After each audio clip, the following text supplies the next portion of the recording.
It is out of Area 51 that the tape we are about to show you was supposedly smuggled.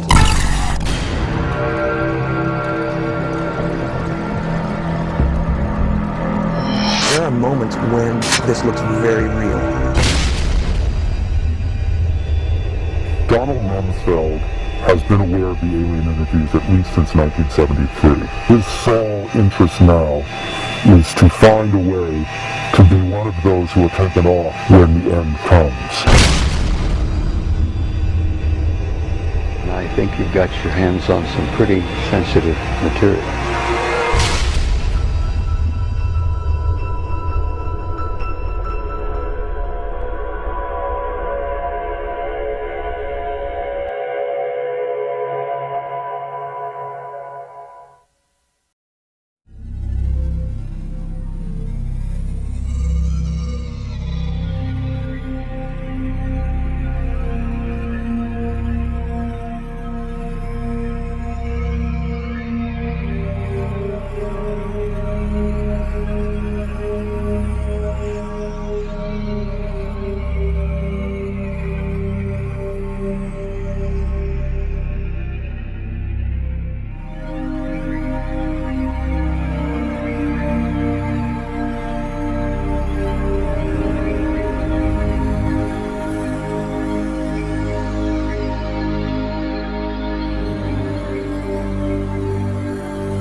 This goes out to all the skeptics, the narrow-minded people out there who think that everything in this policy is fake. Be still now and listen, or your chance may not come again. Do yourselves a favour and stop mocking the alien interview video. Don't just dismiss it as a silly hoax. I guarantee you will be amazed if you spend time studying the video as I have been doing for the last 18 months. And you wouldn't believe the amount of support I've been getting from well-known experts all over the world. Now sit back and watch the following documentary about why I believe the alien interview video is real. Okay, here it goes. 3, 2, 1.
video screens up here, television, video monitors, and they're off at an angle. If this was shot using a video camera with lines on it, we would see moire patterns up there, and we don't see the moire patterns. So there's a probability that this was shot originally on film, possibly a film stock like 7252 or 7247, depending on the lighting. The idea that these images may have originated on film is in direct contradiction to Victor's statement that the interview was shot on video.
Another expert who was asked to examine the tape was Michael Hesseman, one of Europe's leading UFO researchers and author of the international bestseller Beyond Roswell. When I got the first information about the alien interview footage, and when I saw the first picture, I said there might be a connection to a real incident. Hesseman was intrigued both by the alien's appearance and by Victor's claim that the being arrived at Area 51 in 1989. If it is authentic, it might be the most significant film ever published, ever shown on television. For several years now, Hesseman has been investigating reports that the South African Air Force shot down a flying saucer in the Kalahari Desert in 1989. According to Hesseman's sources, 2 survivors were retrieved from the downed saucer. One was sent to Wright-Patterson Air Force Base in Ohio, and the other to Area 51. The extraterrestrial in Victor's tape bears a striking resemblance to descriptions of the Kalahari ET, and the timing of its appearance at Area 51 is consistent with the South African incident. If you see the drawings we have of the Kalahari alien and the descriptions we have, it seems to be the same being. And the Kalahari incident puts the alien interview footage into a context and gives it at least a probability that it might be real. It might be the real stuff, we just don't know.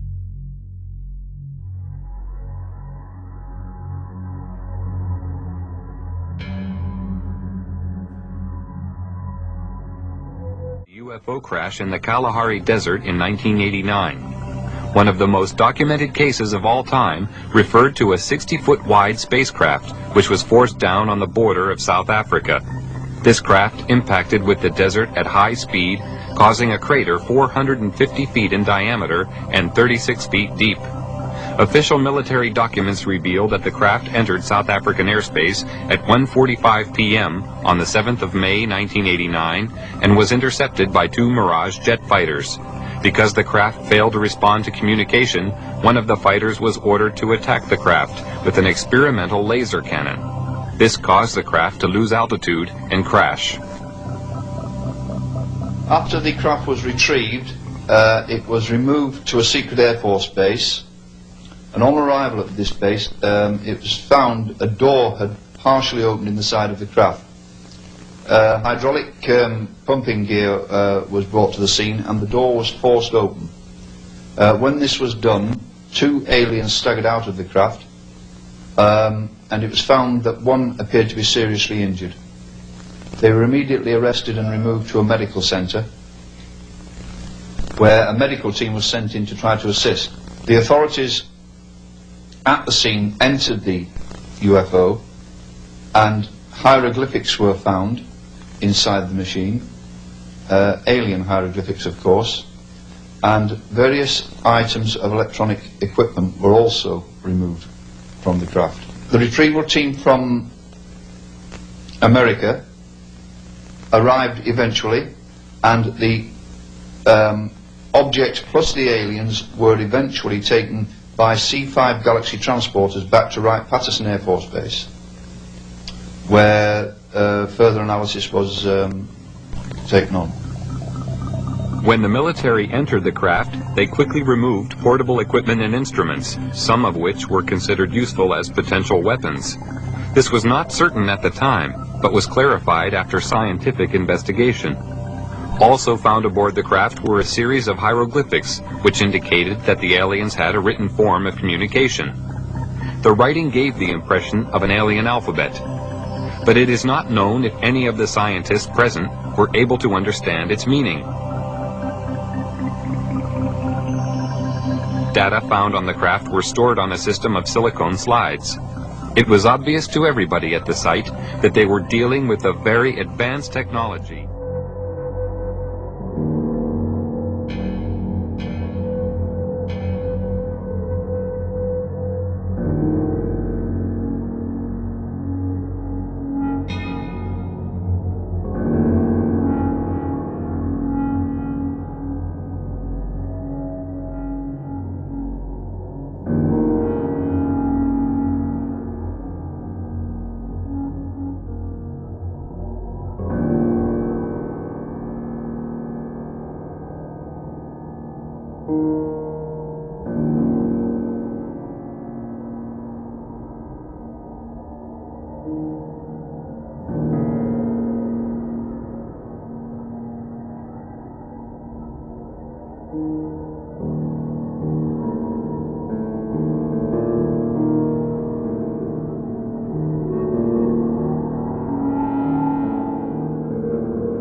If you see the drawings we have of the Kalahari alien and the descriptions we have, it seems to be the same being. And the Kalahari incident puts the alien interview footage into a context.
That video, more so than the alien autopsy, more so than anything else, has not only stood the test of time, but nobody has come out to debunk it. Nobody has come out and said, "Oh, haha, it's a trick. I did it." We asked special effects people in Hollywood how much money would it take to fake something like this, and they were saying anywhere between $250,000 and $350,000, and we were thinking, really, and who has that kind of money to just put up some kind of fake like this? And the more that we learn, and I think it was Baker, I think it was Rick Baker, but he's the one that said, I can do better, and I have done better, and so my challenge to him was, okay, how much? What would it cost for you to do this? And he was the one that said, well, $250,000 to $350,000. And I'm like, really? Okay, so, you got somebody that's, so we come up with that kind of money. You're telling me that you could do this. And you're saying that somebody spent that kind of money to fake something like this and yet take no credit for it whatsoever, release it to the public the way it is. And the way it came about also is that Victor tried to sell it to Fox after the alien autopsy, which he thought was bogus. He contacted Fox, and Fox said, no thanks, we're already in enough trouble. This was Bob Kevian, by the way.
This is powerful because this is not a staged event. This is real. In the 1960s, Robert O. Dean served as an Army intelligence analyst at NATO headquarters in Europe, where he claims to have seen first-hand evidence of alien beings and their artifacts. Retired from the Army, he is now a highly regarded UFO researcher and analyst. Dean was asked to view the tape and offer his expert opinion. They're treating him like a piece of livestock, wiping his lips. Calling on his own first-hand experience for comparison, Robert Dean was stunned and moved by what he saw. That breaks my heart.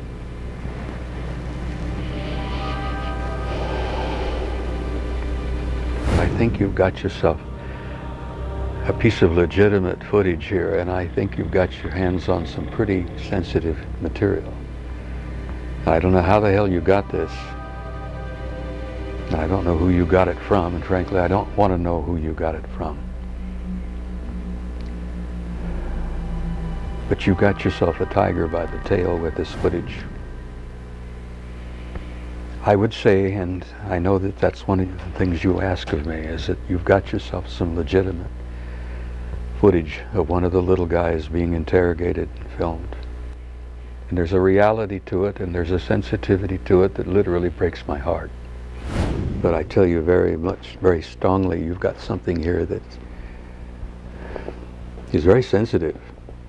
Well, I know that the level of classification on this kind of a thing is so far damned above top secret that you can't imagine how sensitive this kind of thing is, and how delicate it is, and how tightly the government sits on anything like this.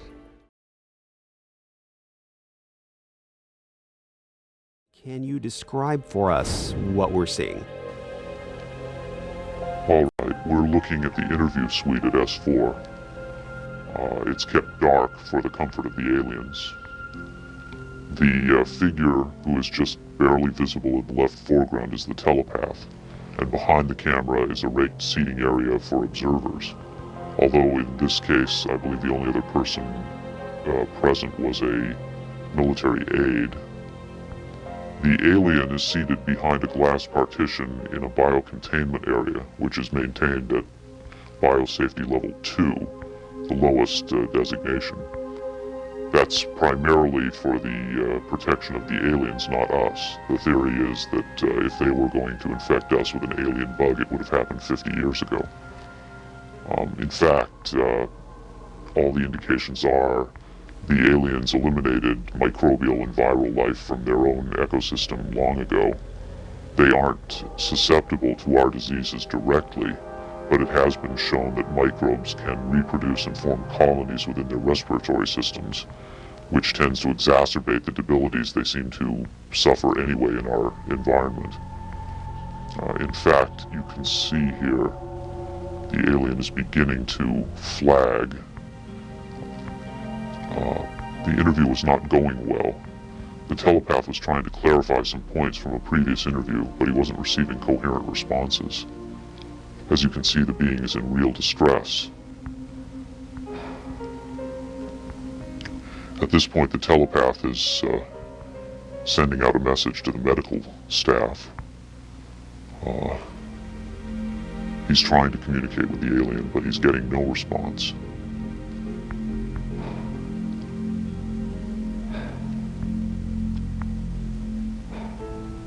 There's very little he can do. There's no direct connection between his space and the biocontainment area. That's the aide stepping in on the right. The medical staff should be there by now. They're slow in responding. There they are. I have to say the medical personnel at S4 are less than first rate. They tend to be selected for their willingness to keep secrets rather than their medical competence. By the way, he's not shining that light into the eyes. It looks that way, but in fact he's checking for hemorrhaging around the eye sockets and in the nasal cavity. I'm sorry. It's very hard for me to watch this.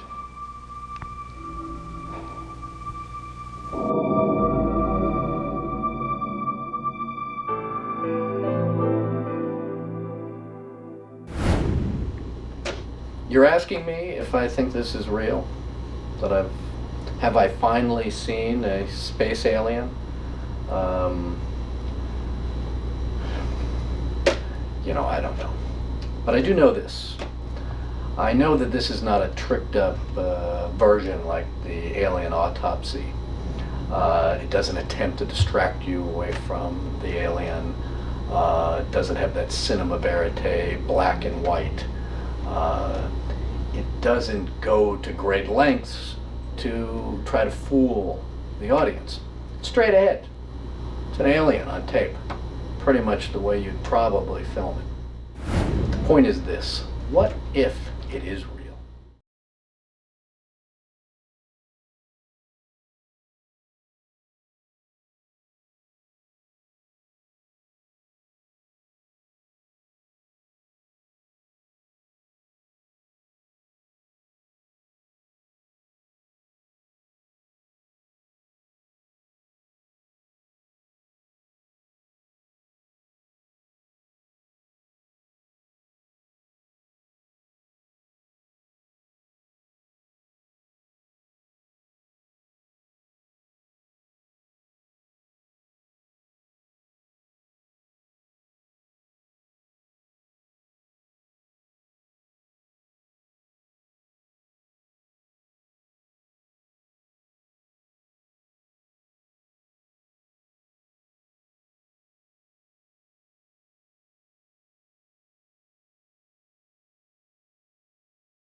This is from a buddy of mine, Andy, who's from England.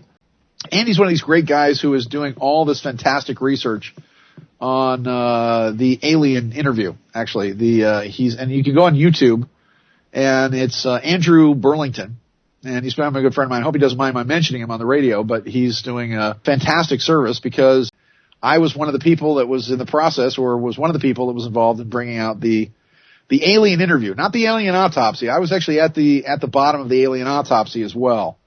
And I was involved with Ray Santilli and a guy named Victor Spielberg and what was going on with that.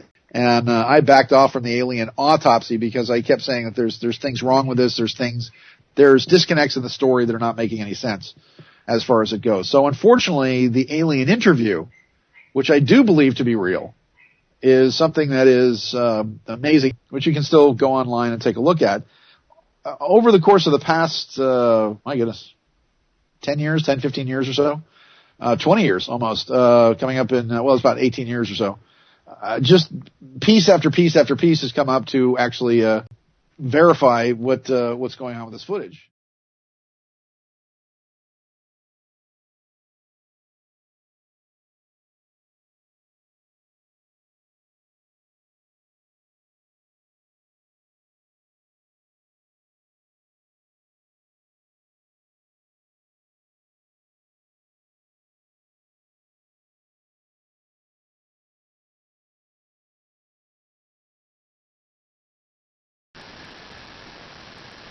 Hi Sean, I just wanted to say a big thank you to you for showing an interest in the Alien Interview channel and for mentioning my work on your fantastic show.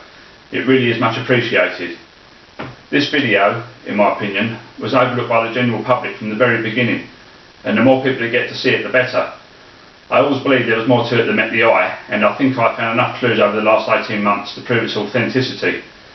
This is by far the longest project I've ever worked on in my life, but I have to say it's been worth every minute.